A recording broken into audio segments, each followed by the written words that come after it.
Well, I spoke to the police, the Gold Commander yesterday morning, and to the head of the Environment Agency. I'm just obviously anxious that we don't do anything to impede the emergency effort, and I was reassured that that wouldn't be the case today. And I've been here overnight. I've spoken to some families and businesses who've been affected this morning, and it's obviously had a devastating impact on the local community, on the local community. And I think what we now need to do is the government needs to strain every sinew, as we now are, but people need to pull together, which they are in heroic fashion here in Somerset. Everybody is having to respond to something which we've never encountered before. No one has encountered this kind of deluge in such a sort of sustained way over such a prolonged period of time. I was just speaking to the son of an elderly couple who've had to move out of their home. They've been living here since the early 1970s. They've never seen anything like this. So everybody's having to adapt to something which hasn't happened before on this scale, and we need to work together. That's the key thing.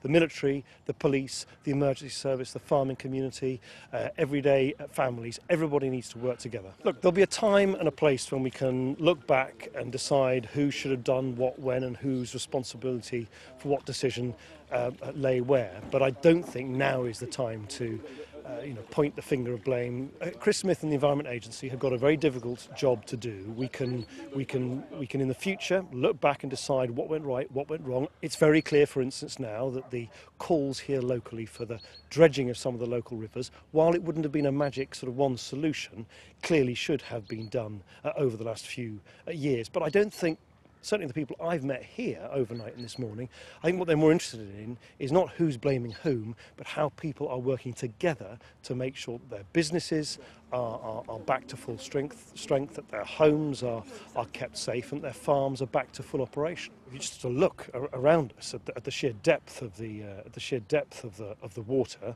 this will take some time to drain away or be moved away. Now we've put in a whole lot of new pumps, and new pumps are being installed during the course of this week. I hope in the coming period we will see the water level come down, but it depends on the weather, and it depends on quite how much water we can shift with those new pumps that are being installed this week. We're putting more money forward.